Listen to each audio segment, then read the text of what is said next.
What's up, you guys? Welcome to today's video. As you can tell from the title, we're going to be talking about New York versus Arkansas parole. You would think they would be like the same, right? Like parole is parole. No.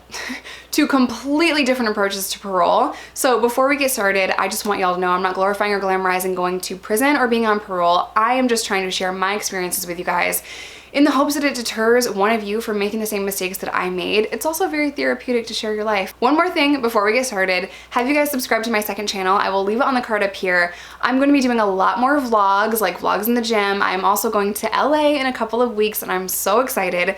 I want to tell you why I'm going right now, but I can't. Like, I want it to be a surprise. So yeah, it's gonna be awesome. I'm gonna vlog the entire thing. I'm gonna do some tourist stuff. So definitely go subscribe over there and be on the lookout for my LA vlog. So I just kind of want to say this before we get into it. I know y'all are gonna like hate me for a 20-minute long rambly intro. Sorry.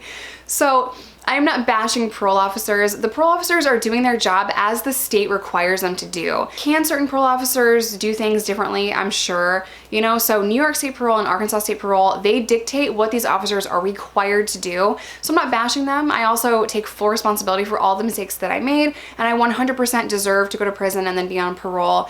It's just, you know, a very unique experience that I had dealing with these two different states, because it was like, dang, this is a whole nother world, like completely different. So without further ado, let's get into today's video. So if you guys do not know why I went to prison, I will leave that in the description box down below. I first got locked up for criminal sales of controlled substance, and you know, I did a little bit of time and I kept getting violated. So what that means is I was not doing parole correctly and I was getting in trouble, like having dirty urines. I was an addict, so I was using drugs and I would get a violation and then another violation. And then finally, because of the way that my sentence was, I ended up maxing out parole, which means I served a violation and I was done. So New York State is trying to change how they view an addict on parole. They're trying to stipulate them to a rehab. So say you're on parole in New York and you have 3 dirty urines, because they usually give you like 3 chances to violate or break the little rules, and we'll go over those in a second. So you have 3 dirty urines, that parole officer can ask you, like, you can either go to rehab or you can go to prison, you know? And I understand like what they're trying to do here. I'm glad that they're implementing that option. But if it was up to me, if it was up to the addict, Jessica, I'm choosing prison every time. That was just who I was. I didn't see any value in going to rehab at that time. Again, I was a very lost kid, so I just didn't place a value on sobriety. I actually never even said the word sobriety until I was 23 and in Arkansas, about to go to prison. And I was also pregnant, so I will leave that video in the description box as well. So let's just talk about New York State parole and then we'll talk about Arkansas parole. So before you get released from a New York prison, the parole office has to do a home check or a call on the house to make sure that this is a suitable residence for you to go to. They also have to make sure, if it's not a family member, that this person is not a felon. And if the person is a felon, they have to know what the felony is. A lot of parole officers in New York State will tell you you cannot live in a house that has a very large dog. For example, a pit bull, a Rottweiler, bull mastiff, probably not gonna allow that. And that sounds so crazy to so many people, but this is really for the parole officer's protection. So they don't want to have these big dogs in the house, because you never know what can go on. You never know how a parolee is going to respond to all of the things that they do, and we'll get there. So yeah, that's a big no-no, is big dogs. But these house checks, they have to make sure there's no guns in the house, because a felon is not allowed to have a gun. They have to make sure there's no weapons. They can even say, I don't want you to have these knives. Like if the knives are too big, or you have like hack swords or whatever, nope, can't have those. And you know, they'll do all of these things. So there can't be any alcohol in the house more often than not. They will at times be okay with that. So say if I was going to my parents' house and my dad wanted to have beer, they don't drink beer, but if they wanted to have a beer, that's probably okay. As long as I'm not ingesting alcohol, then it's fine. But they are very meticulous. They want to know where you're sleeping. They want to know the layout of the house. They want to know the exits. They want to know all of it. So they have to do that. And it kind of puts your family through a lot of stuff, you know what I mean? Like they didn't break the law, they didn't go to prison, and now they have strangers in their house kind of going over everything. And that's stressful for them, you know? So I am sorry to my parents for putting you guys through this. I know that was stressful for you. So then you get out, you have 24 hours to report to a New York parole office. Now, where I'm from a rural town in upstate New York. That's difficult if you do not have a support system or transportation. Most parolees do not have a car within 24 hours. I mean, let's be realistic. So you have to get up to the parole office. That is a 45-minute drive for me. You go there, you do an initial drug screen, you do orientation, and in orientation they go over a laundry list of things you can and cannot do. It's very overwhelming at first because it's like, oh, I'm free and that's exciting, but then you're like, no, wait, no, I'm not. Like, I'm still property of the state technically, and there's a lot of things you can and can't do. So let's go over curfew.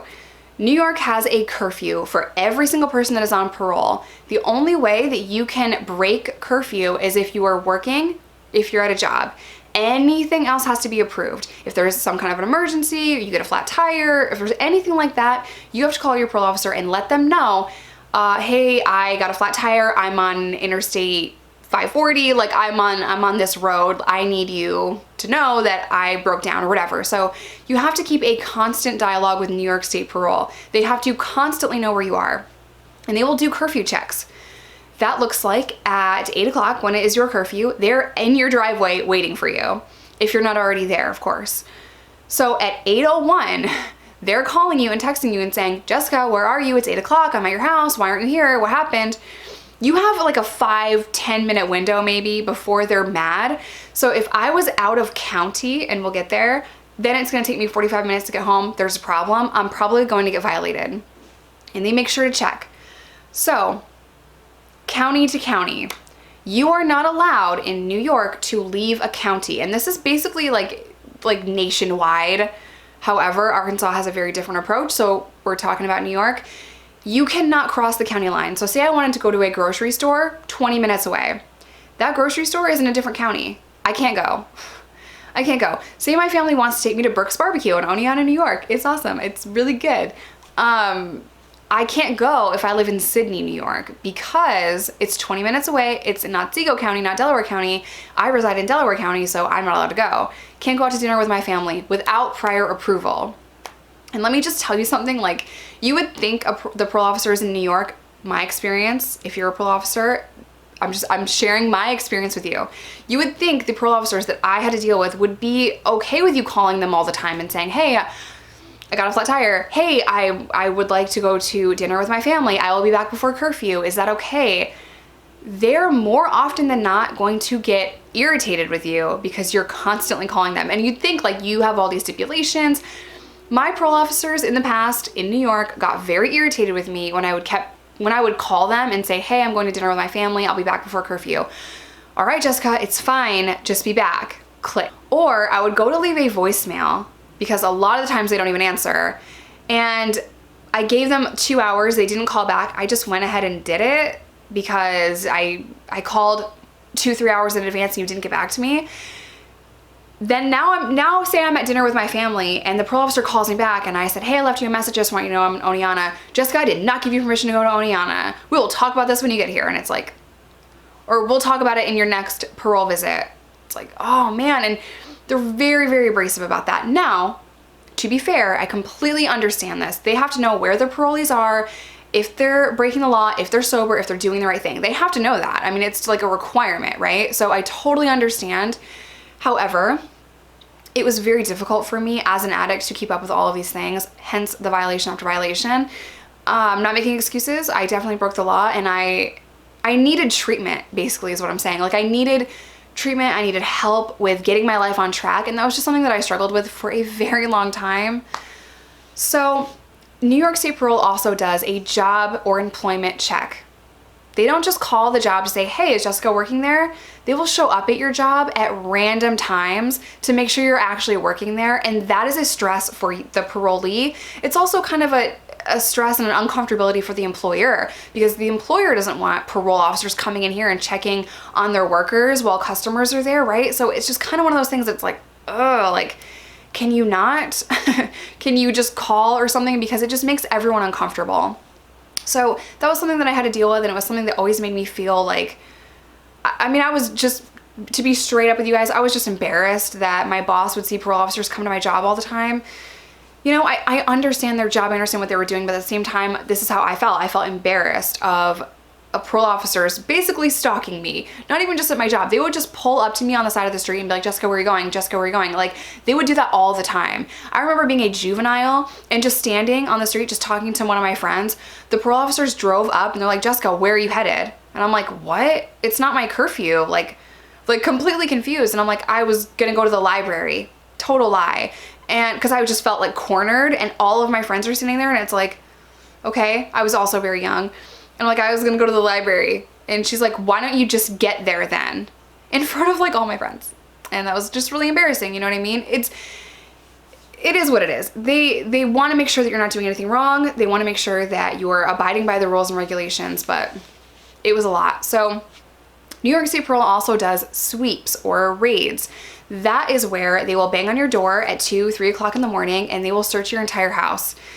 So I just want you guys to think about that for a second, of being woken up out of a dead sleep to parole officers in your face. And they don't just come 1 or 2, they come like 6 people deep. You know, I don't know about any of y'all. I am really ugly at 2 o'clock in the morning. You know what I mean? My hair is all up. I probably have a freaking sleep mask on, like pajamas, like boobies out. Like, come on, it's 2 a.m. I'm not looking my best, fam. You know what I mean? Like, I'm looking a little rough here. They don't care. Flashlights all around, flashlights in your face, banging at the door, searching through your stuff. So again, I feel really bad that my parents had to go through that, because come on, like, you know, it's one thing to put me through that, but putting my family through that definitely sucked. So they were always there. So another stipulation with New York State Parole is you cannot hang around, date, or associate with any known felons. Well, that's very difficult when you're from a small town and everyone is a felon. So that was just another thing that I had to work around. And I remember just thinking that I had to work around all of these things, like get away with these things or hide this or hide that. Never in my 18, 19, 20-year-old brain did I think maybe I should just stay sober, stay clean, and do what they say. That never even crossed my mind, which sounds so crazy, but I'm trying to take you back to that time and that mindset. My mindset was very negative. I was an addict, and I wanted to get away with doing whatever I wanted to do. I wanted my freedom. You weren't gonna tell me anything. That's kind of the mentality that I was at. So New York State Parole was just very difficult for me, and I did end up violating a lot, and like I said, I maxed out that. So let's talk about Arkansas parole. So when I was in prison in Arkansas, I started to make my parole plans. However, I didn't really have a place to go. So I had a friend tell me, girl, you can use my address, just give it to the parole office, they'll call, I'll answer the phone, and everything will be fine. But I'm like, no, it's been years, right? Now I'm in prison in Arkansas. I'm like, aren't they gonna come to your house? Like, aren't they gonna check? And they're like, no, girl, they don't come to the house. So I'm like, okay, that's odd. I also had an out-of-state warrant, and Arkansas just let me leave prison with that. So another like huge like red flag in my mind. I'm like, this is so different. This is so weird, right? So Arkansas State Parole never checked a house I was living at. They never did a raid. They never came to my job. They never came to my house. I never, in 2 years, 3 years, 2 or 3 years, I never saw a parole officer outside of the parole office in Arkansas. Not one time. And I was just completely confused. You know, I was doing the right thing. And in my mind, I was like, really? Now that I'm doing the right thing, I'm never gonna see a parole officer? Like, don't you wanna come check my house? Like, don't you wanna make sure there isn't a meth lab in the basement? Like, I'm doing so good. You know, not one person checked. So the way that New York State Parole works, and I'm sorry if this is all over the place, the way that New York State Parole works is you'll go once a week, then you'll work up to bi-weekly, and then monthly. That's basically it. They want to know where you're at. So monthly is like a huge thing that you can get. I've never made it to monthly in New York. I barely made it to bi-weekly one time, and I was bumped back down to weekly, and they'll bump you back down to going more often if you're violating. In Arkansas, you go once a week. Very quickly, within a few weeks, you're bumped up to monthly. They pass right over bi-weekly, and then if you're like good for like 6 months, like you're showing up to Arkansas State Parole on time, you are not failing drug tests, and you pay your parole fees, if you do those 3 things, Arkansas will say that you're doing great, and they will give you what is called a yearly report date. So you only have to report once a year, which was like, it blew my mind when a parole officer said that to me. I'm like, once a year? really? Like, I was shocked. I was shocked. They also took away my parole fees. So now I don't have to pay you $40 a month. I can pay you nothing because I'm on yearly. Then they called me and told me that I was on unsupervised parole. So I never had to go back. Like, I didn't see a parole officer for a solid year and a half. And then my parole release date came around and Arkansas said, I called them and they said, oh, it looks like you, Jessica Kent, with your ADC number, they looked my information up. They said, oh, I guess you're off parole. And I'm like, you guess I'm off parole? What do you mean you guess I'm off parole? I don't have to sign anything. You don't want to like search my house or give me a drug test. Like, what do you mean I'm off parole? It was so weird. In New York, to get off parole, you have to go in, sign paperwork, like it's a whole thing. In Arkansas, they were like, yeah, you good, peace, stop calling us. Like, it was so strange. So I am now off of parole. I do not have parole at all. I do have a Arkansas suspended sentence hanging over my head. You know, and that is what it is, but I don't plan on committing any more felonies ever, especially in the state of Arkansas, considering I do not live there anymore. But I was just so shocked at how different these two things were. I'm very grateful for my sobriety and I'm very grateful for successfully completing parole. I've never successfully completed parole, and I've been on many different things. I've been on PINS probation, that was through the school. I've been on youth probation, adult probation, parole, and so I've been through all of them and I've never completed any of them. So that to me was just like a huge accomplishment. Like, dang girl, got your daughter back, you're sober, you're thriving, you're working, everything's great, and now you're off of parole. It's one less thing you have to worry about. So now I can travel wherever I want to go because I successfully completed Arkansas State parole and now I live in Chicago. So it's just a really cool thing to not have to report or tell someone where you're going. Does it take a lot of time to get there? Yes. So if you're on parole and it feels really daunting and draining, this is just temporary. Keep doing what you're supposed to do. Make sure you're doing every single thing. Make sure you're not hanging around with negative people that you should probably not associate with. Make sure you're staying sober, away from alcohol and all of that stuff. You've been with you your whole life. You know what triggers you. So I'm gonna end today's video here. Hopefully you guys enjoyed this story and enjoyed learning the difference between Arkansas and New York State parole. Stay safe, stay sober, do not break the law, and I'll see you guys in my next one.